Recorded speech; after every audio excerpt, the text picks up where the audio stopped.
Tokoh pemikiran ekonomi klasik. 1. Adam Smith. 2. Jean-Baptiste Say. 3. David Ricardo. 4. Thomas Robert Malthus. 5. John Stuart Mill. Kami dari kelompok 6, mata kuliah Sejarah Pemikiran Ekonomi, jurusan Ekonomi Pembangunan. Izin memperkenalkan diri.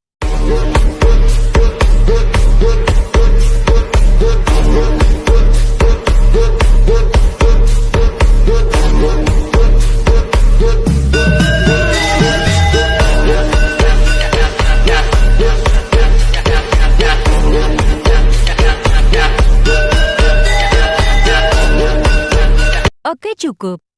Langsung saja. Kita masuk ke pembahasan materinya. Tokoh pemikiran yang pertama yaitu ada Adam Smith. Bernama lengkap John Adam Smith yang merupakan filsuf asal Skotlandia yang menjadi pelopor ekonomi klasik atau ekonomi kapitalisme. Beliau menciptakan buku yang terkenal yakni The Wealth of Nations yang berisi tentang dasar-dasar pemikiran perdagangan industri atau ekonomi di Eropa. Inti dari pemikiran Adam Smith yaitu mencetuskan ekonomi kapitalisme, di mana campur tangan pemerintah dilakukan seminimal mungkin. Adam Smith menentang anggaran utang publik yang besar dan pajak yang tidak adil. Adam Smith juga mencetuskan konsep invisible hand atau tangan gaib, yaitu perekonomian berjalan sesuai dengan alur masyarakatnya sendiri, sehingga dapat disimpulkan fokus utama pemikiran Adam Smith yaitu peningkatan individu melalui kesederhanaan dalam perekonomian.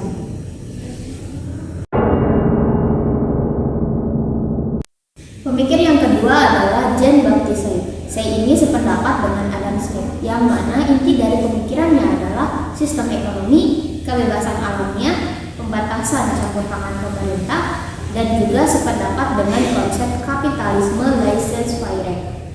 Say juga terkenal dengan sebutan entrepreneur dan juga hukum pasar Say, yang mana mengatakan bahwa penawaran akan menciptakan permintaannya sendiri secara alami. Maksudnya adalah bagaimana naiknya pendapatan suatu negara bukan ditentukan dengan banyaknya jumlah uang yang beredar, tetapi seberapa besar produksi barang dan jasa yang dilakukan.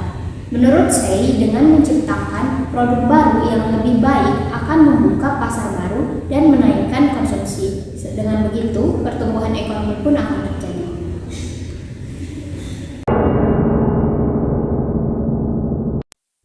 Pemikir ekonomi selanjutnya yaitu David Ricardo. David Ricardo berpendapat sistem moneter harus menggunakan standar nilai tukar emas.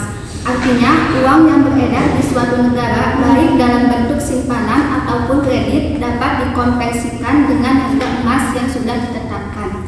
Ricardo ini adalah sosok yang sangat mendukung perdagangan bebas, dan Ricardo ini hanya berfokus pada distribusi pendapatan. Kemudian Ricardo menjelaskan bahwa nilai tukar suatu barang ditentukan oleh ongkos yang perlu dikeluarkan, dan menurut Ricardo harga itu relatif dinamis. Kemudian dalam teori sewa tanah, Ricardo ini tidak setuju jika sewa tanah dimasukkan ke dalam harga alamiah sebagai biaya produksi.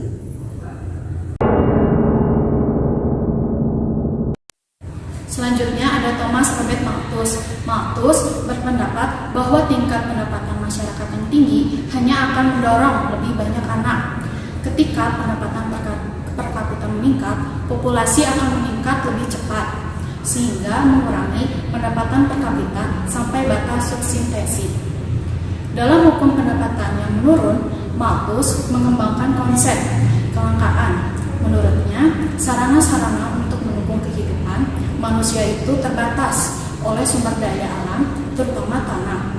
Sumber daya alam cenderung terus-menerus berkurang, yang sekarang lebih dikenal dengan hukum pendapatan yang menurun. Hal ini mengacu jika seseorang menambahkan lebih banyak kapital atau tenaga kerja pada suatu tanah dengan luas tertentu.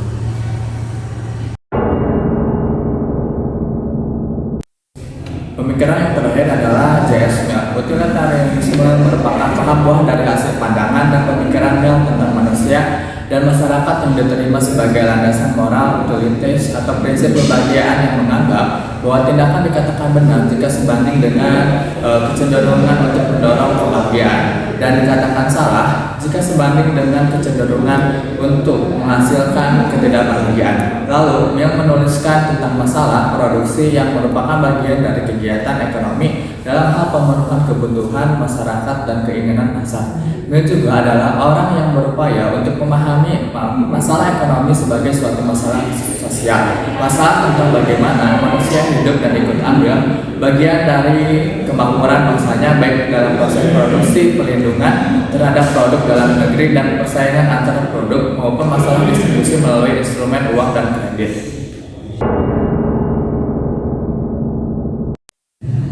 Nah, adapun perbedaan pemikiran para ahli ekonomi klasik. Perbedaan pemikiran dari Adam Smith dan David Ricardo, yaitu dalam hal penentuan harga. Lalu, Adam Smith berpendapat jika harga bersifat statis, sedangkan David Ricardo berpendapat jika harga bersifat dinamis. Dalam pemikiran John Stuart Mill lebih mengarah ke pemikiran ekonomi yang dilandasi dengan suatu masalah sosial, berbeda dengan ahli ekonomi klasik yang lainnya yang selalu menekankan pada kesejahteraan individu. Selanjutnya, Thomas Robert Malthus mempunyai pemikiran yang sangat tertuju pada pengembangan ekonomi individu, yaitu seperti penghematan sumber daya, biaya pengurusan anak, dan lain-lain. Dan yang terakhir, ada Jean Baptiste C. memiliki pemikiran yang tertuju pada permintaan dan penawaran ekonomi baik itu individu atau dalam keadaan persaingan pasar. Jadi, intinya setiap ahli pemikiran ekonomi klasik mempunyai pemikiran yang berbeda, meskipun mempunyai aliran yang sama, yaitu aliran klasik. Hidup kesepian tanpa kekasih. Cukup sekian dan terima kasih.